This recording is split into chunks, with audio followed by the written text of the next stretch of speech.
Doggie Dojo. My name is Trevor Smith, and today we have a special guest. We have Zak George from Zak George Dog Training Revolution. Welcome, Zak. Zak George in the house. Yeah. So thanks for joining today because we're going to talk about a really good topic on helping you grow a closer relationship with your dog.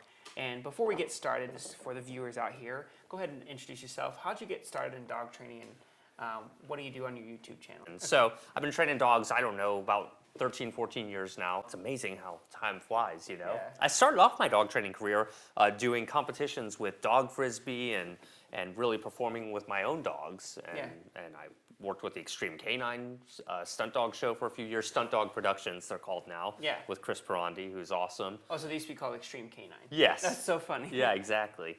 And so, yeah, I really come from that world of teaching dogs how to do incredible, amazing things. And over the years, I've kind of evolved into really becoming passionate about showing people how to connect with their dogs and get them really behaving and achieving a deeper level of understanding with one another, and try to kind of steer away from this more primitive way of dog training that's really kind of dominated the industry for the last several decades.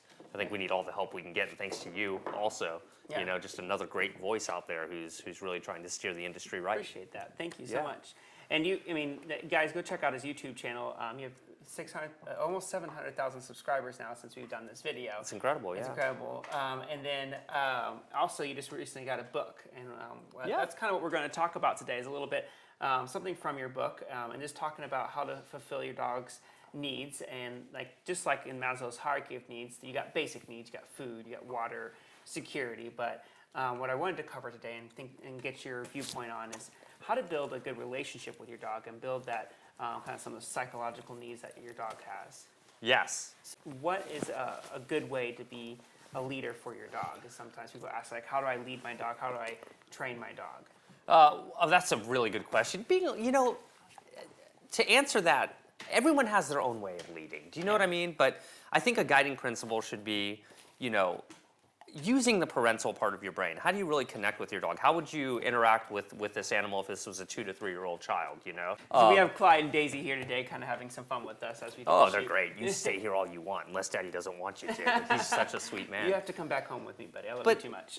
in the same way that with a young child, you wouldn't just let them have run of the house without some control and some basic rules. You wouldn't want to do that with your dogs. And if you prioritize having a loving relationship with your dog and really showing them how you want them to behave as opposed to showing them how you don't want them to behave constantly, that's one good way to lead. Playing with them, taking the time to understand them, give them things that make them happy, and just really going out of your way to make them have the best possible life you can. I mean, I think that's the most effective way to lead. When your dog knows you love them and that you're looking out for them, they're very likely to want to listen to you. And it's important to understand what they like, what they don't like. And when you're trying to train them, try to reward the good and don't always have to be always catching them in the bad, doing bad things. And when your dog does something that you don't like them to do, what is your response? How should you respond to your dog? Should you be like the alpha, or what do you need to be in order to control your dog, for instance? Because there's this myth in dog training, especially positive training, isn't there, that if your dog just ignore the behaviors you don't want and they won't happen. Exactly. And of course that's not realistic. Your dog's going to do things you don't want. Ideally, you want prevention is what it's all about. You want to make sure you're managing your dog's environment. So for example, when someone has a new dog, I recommend that they have that leash attached to them for the first 6 to 12 months of training wherever possible, so the dog can't get in the garbage. They can't jump on guests when they come over and things like that. So, management's really important. But when you do catch your dog doing something you don't want, just redirect them. Be calm about it. No reason to get all mad and flex your muscles and everything. And show them how you do want them to behave. But really, if your dog's doing something you don't want, it's probably because you haven't taught them exactly how you want them to behave. And just own that and resolve to get better at it.